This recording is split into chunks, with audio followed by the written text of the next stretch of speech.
क्यों इस सिंगर के पिता ने नहीं किया सपोर्ट, 3 शादियां करने के बाद भी क्यों रहते हैं अकेले। 90 के दशक का एक ऐसा आइकॉनिक सिंगर जिसने म्यूजिक इंडस्ट्री में अपने गानों से भूचाल ला दिया। एक ऐसा सिंगर जिनकी आवाज इंडस्ट्री में बाकी सभी गायकों से बिल्कुल अलग थी। ये एक ऐसी आवाज थी जिसने उस समय के नौजवानों को अपना दीवाना बना दिया था और आज भी उनके गाने चाइल्डहुड मेमोरीज के रूप में याद किए जाते हैं और सुने जाते हैं। उनकी हिंदी पॉप एल्बम इस हद तक हिट हुई कि 60 हफ्तों तक उनका एक गाना MTV एशिया हिट सॉन्ग्स में नंबर 1 पर बना रहा और इसी गाने के लिए इस गायक को बहुत सारे अवार्ड भी मिले। लेकिन लाखों दिलों की धड़कन बन चुके इस गायक की आवाज अचानक से इंडस्ट्री से गायब हो गई। उन्होंने गाना छोड़ दिया और आज के समय में तो ये देखने को भी नहीं मिलते हैं। तो आखिर ऐसा क्या हुआ कि एक सुरीली आवाज कहीं गुम हो गई। हम बात कर रहे हैं 90 के दशक के सबसे ज्यादा पसंद किए जाने वाले सिंगर लकी अली की। लकी अली बॉलीवुड के कॉमेडी किंग और जाने माने एक्टर महमूद अली के 8 बच्चों में से एक थे। 19 सितंबर 1958 को मुंबई में जन्मे लकी अली का नाम मकसूद महमूद अली रखा गया था। इनकी माँ का नाम महालेखा था जो कि बॉलीवुड सुपरस्टार मीना कुमारी की सगी छोटी बहन थी। लकी अली सिर्फ 2.5 साल के थे तभी इन्हें बोर्डिंग स्कूल में भेज दिया गया था।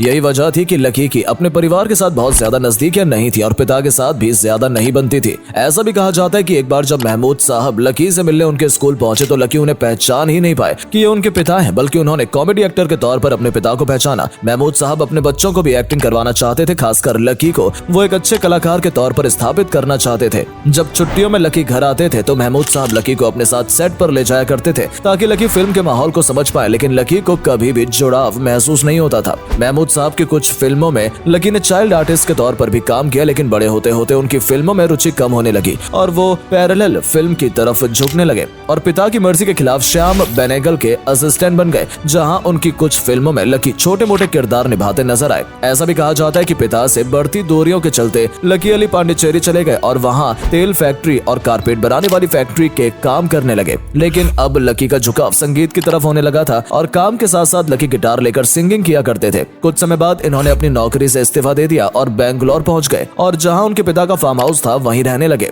खेती करने लगे और म्यूजिक की तरफ काम करने लगे। यहाँ पर रहते हुए उन्होंने अपनी पहली एल्बम सुनो लिखी थी, लेकिन इसे तैयार करके रिलीज करने में 4 साल का समय लग गया। हालांकि लकी ने म्यूजिक की कोई ट्रेनिंग नहीं ली थी, लेकिन फिर भी इनकी गायकी और लेखन बेहतरीन था। एक बार लकी अपनी एल्बम लेकर अमिताभ बच्चन के पास गए इस उम्मीद में कि अमिताभ बच्चन उनके ABCL कंपनी के जरिए एल्बम को लॉन्च करने में मदद करेंगे, क्योंकि जब अमिताभ बच्चन फिल्म इंडस्ट्री में नए आए थे तो लकी के पिता महमूद साहब ने उनकी बहुत मदद की थी। लेकिन कहा जाता है कि अमिताभ बच्चन ने प्रोड्यूस करना तो दूर, उनके गानों को एक नजर देखना भी जरूरी नहीं समझा। इसके बाद अगले कुछ सालों तक लकी अपने काम को लेकर इधर उधर भटकते रहे। आखिरकार एक बड़ी प्राइवेट कंपनी ने उनके गाने को लॉन्च किया, लेकिन एक शर्त भी रखी कि इस एल्बम का पहला गाना लकी को खुद से ही शूट कराना होगा। अगर वो गाना लोगों को पसंद आया तो फिर पूरी एल्बम कंपनी लॉन्च करेगी। लकी भी इस बात के लिए तैयार हो गए और अपने दोस्त को लेकर इजिप्ट पहुंच गए। जैसे तैसे शूट कंप्लीट किया। ये गाना था ओ सनम तेरी कसम। रिलीज होते इस गाने ने धूम मचा दी और 90 के दशक में लकी अली बेहद लोकप्रिय हो गए। रातों रात लकी अली स्टार बन गए।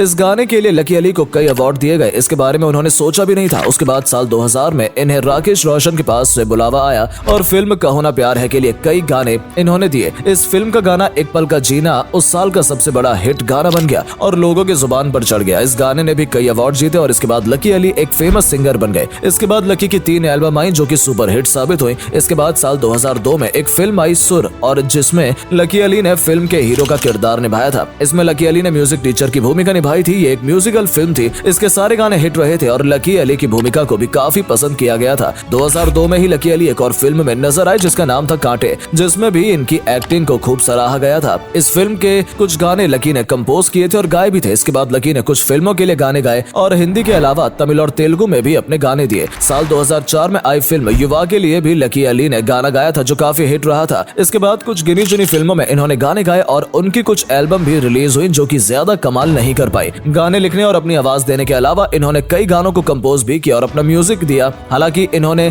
संगीत की कोई पारंपरिक ट्रेनिंग नहीं ली थी, फिर भी उनके संगीत को काफी पसंद किया गया था। आप शायद ही जानते होंगे कि लकी अली ने फिल्मों के अलावा टीवी सीरीज में भी काम किया था जिसमें कथा सागर, भारत एक खोज शामिल है। फिल्म तमाशा में इनका गाना सफरनामा काफी पसंद किया गया था। इसके अलावा देश विदेश के कई कॉन्सर्ट में लकी अली जाते रहे और अपनी गायकी से सबको मंत्र मुक्त करते रहे, लेकिन बॉलीवुड में उन्हें अब ज्यादा काम नहीं मिल रहा था। लकी अली के कई इंटरव्यू सुनने के बाद समझ में आता है कि लकी अली एक ऐसी शख्सियत है जो कभी भी खुद को बॉलीवुड के कंपैटिबल नहीं बना पाए, या ऐसा भी कह सकते हैं कि बॉलीवुड कभी भी लकी अली के लिए कंपैटिबल नहीं था। इन्होंने कई फिल्मों में गाने गाए और उनके कई सारे गाने सुपर हिट भी रहे, लेकिन लकी अली बंदिश में बंद कर गाने वाले गायकों में से नहीं थे। इन्हें जो कंपोजिशन पसंद नहीं आती थी उनके लिए ये लकी साफ मना कर कर देते थे और शायद इनका यही व्यवहार बॉलीवुड को रास नहीं आया। इनके ऐसे व्यवहार की वजह से म्यूजिक डायरेक्टर्स गुस्सा हो जाया करते थे और इस तरह से बहुत सारे काम उनके हाथ से निकलते गए। लकी अली की आखिरी एल्बम रास्ता मेन थी, जिसके बाद उन्होंने कुछ एक फिल्मों में गाने गाए और उसके बाद लकी अली बेहद ही कम सुनाई देने लगे।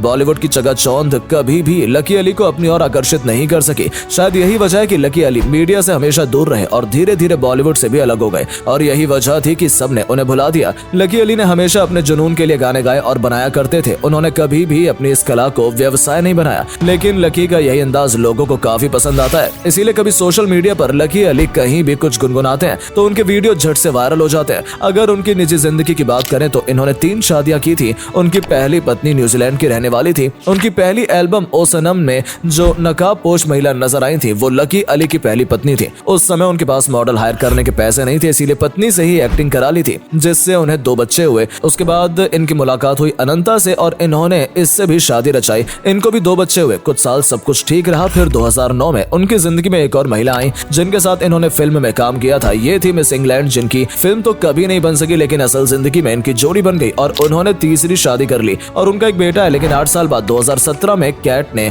लकी से ये कहकर तलाक ले लिया कि वो 3 परिवारों के बीच फंसे हुए हैं और किसी को भी ठीक से समय नहीं दे पाते। तब से लकी बिल्कुल अकेले हैं और म्यूजिक की दुनिया में ही खोए रहते हैं। हालांकि उनके 5 बच्चे हैं, लेकिन कोई भी उनके साथ नहीं रहता। अब लकी अपने बैंगलोर वाले फार्म हाउस पर ही समय बिताते हैं और मौजूदा संगीत को बिल्कुल भी पसंद नहीं करते हैं। अपने फार्म हाउस पर फसल उगाकर लकी अपनी जीवन यापन कर रहे हैं और अपने ही संगीत को रिक्रिएट करके अपनी म्यूजिक की दुनिया में खोए रहते हैं।